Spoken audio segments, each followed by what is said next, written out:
Okay, so I'm going to talk about normal birth. So within normal birth, there are 3 stages of labour.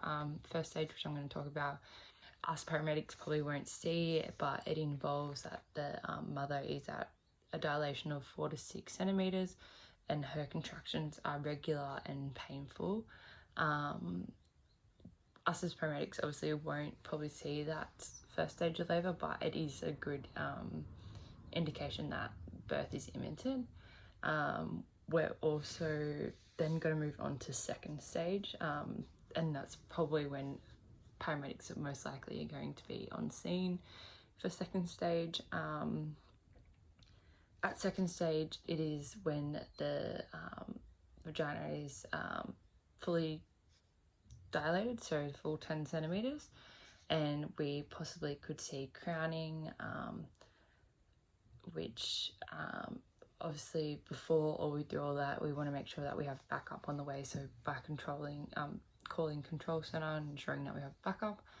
So back to second stage labor, we want to see if there's crowning on like the top of the head here, or whether it's buttocks or feet coming out. So if it's feet or buttocks, we've got most likely a breech, which we would then do an urgent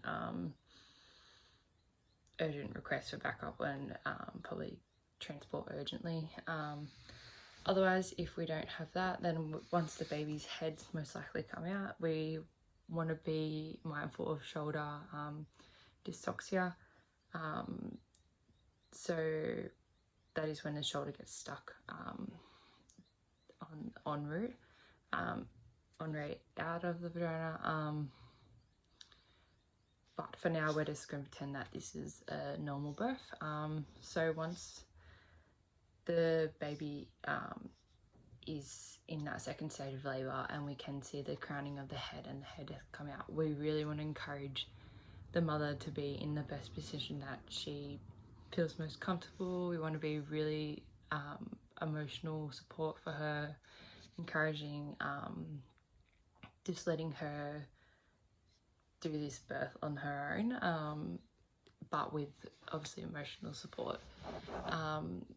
If indicated by the woman, if she wants analgesia, there's 2 options. We have the non-pharmaceutical and the pharmaceutical option. So non-pharmaceutical is like deep breathing, changing positions, heat pads if you need, and pharmacological is methoxyflurane or paracetamol, but only if indicated that we would suggest that.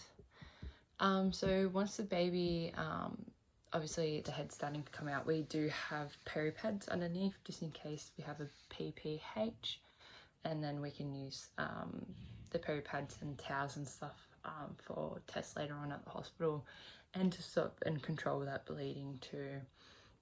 So post-birth, we want to place the newborn on the mother's chest to get skin-to-skin contact, so that's tactile stimulation. However, if the baby is under 32 weeks, we want to consider not patting the newborn down. We want to put a polyurethane sheet or like bag around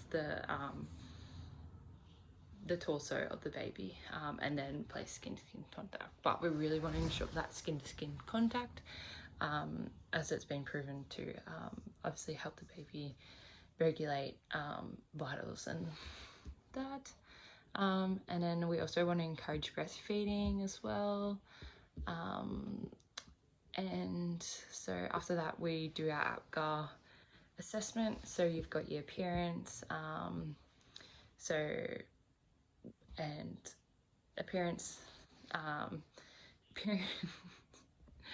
God, that's terrible. Appearance, pulse rate, grimace, activity, and breathing, or breast rate. If they're all good, then we just continue that and repeat that every 5 minutes. With the umbilical cord, we want to keep that as attached as possible. Some most ambulance services will give oxytocin to the mother, so then that will basically